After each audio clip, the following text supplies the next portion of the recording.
My late husband is the strong, silent type.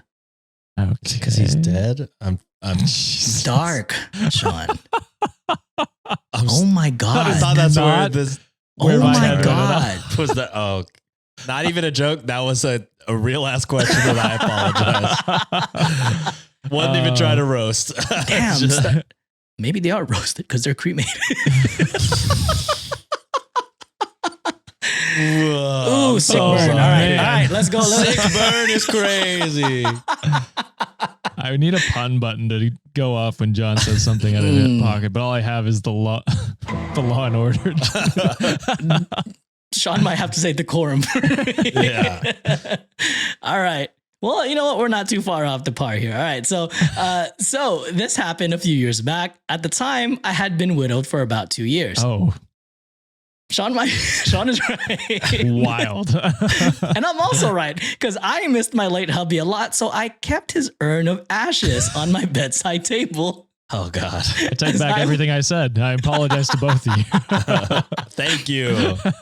As I was in the habit of talking to him about my day and saying goodnight at bedtime. One day, the doorbell rang.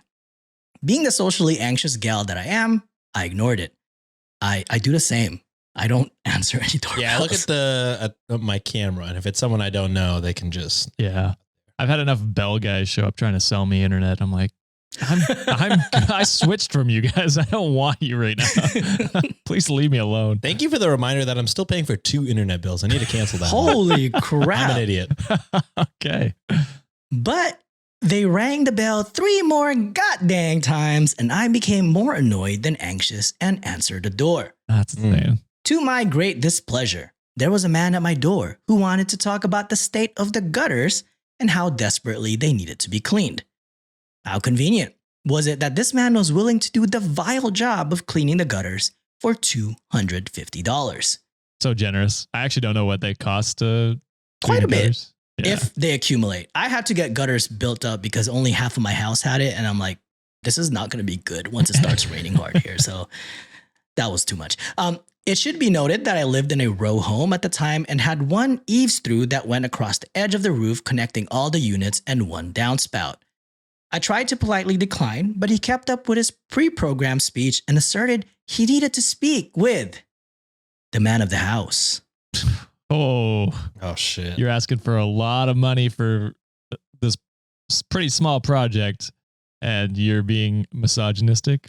Mm. Yeah, you're not getting that Great. business. You fucking idiot. I see where this is going, and I like it. Yeah, so do I. And to make that point, cue the malicious compliance. I leaned back into the house and called my husband's name. Mark! I shouted. There's a guy at the door. Wants to talk about cleaning our gutters. Obviously, my spouse did not respond. Wonder why. I shouted louder for my spouse, but again, he didn't hear me or come to the door. That's crazy. Apologizing to the man, I told him I would just run upstairs to get the man of the house. As promised, I did run upstairs and grab Mark. I returned to the front door, lamenting out loud to Mark how frustrating it is when he doesn't respond to me, calling for him, and I hate it when he gives me the silent treatment. Here's the man of the house, I exclaimed, holding the urn up like a game show prize. I continued my lament to the salesman that although Mark is a great listener, I'm saddened by how uninvolved he is with our children.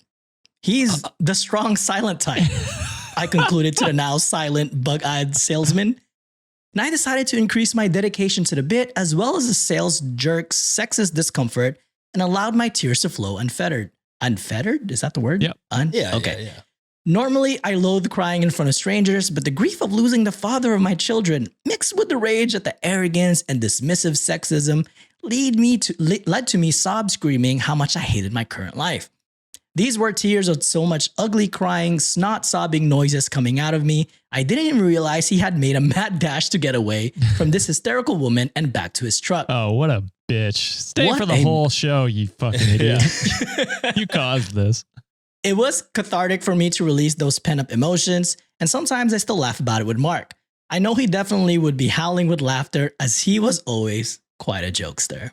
Well, I mean, I love the petty revenge.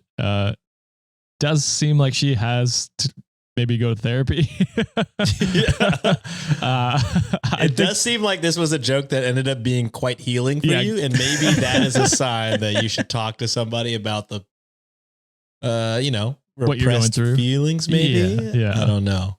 But yeah, love a roast. I'm sorry. Ooh. Love, God damn it. Love This button's gonna stay. I love petty this fucking revenge. button. Love getting on that guy's nerves and scaring him. So that's good. This is going to help us, work on our vocabulary, I guess. Yeah. I mean, he definitely deserved it for being a misogynistic prick. And yeah, I mean, like I said, for yourself, I think therapy might be a good idea just because it seemed like it got real for you during that, payback moment. And that might be something you want to work through. Again, I don't think you did anything wrong and I wish you more power. But just something to think about going forward. I was imagining she was just going to stick out the urn, not even have her be a part of it. Just like stick out the urn and just have him talk to the urn. But also, good for you for getting out some feelings that you needed to get out. For sure. Yeah. Yeah. Mark's the asshole in this situation for not responding. Holy moly. I don't even want to press the button. No, don't press it. Leave it. Either lower score cupcake, lower score 5396 commented, "So, what does your husband do?" And they responded, "Oh, not much of anything these days." To which a solid lower score Dune responded, "He just kind of sits there and collects dust, really." Oh my God. Okay, so the comments were just as unhinged as we were. Yeah, I love dark jokes. They're the best. My God. People cope with their own things their own way. Yeah. For sure. Yeah, the more vile, the better for me, please. Get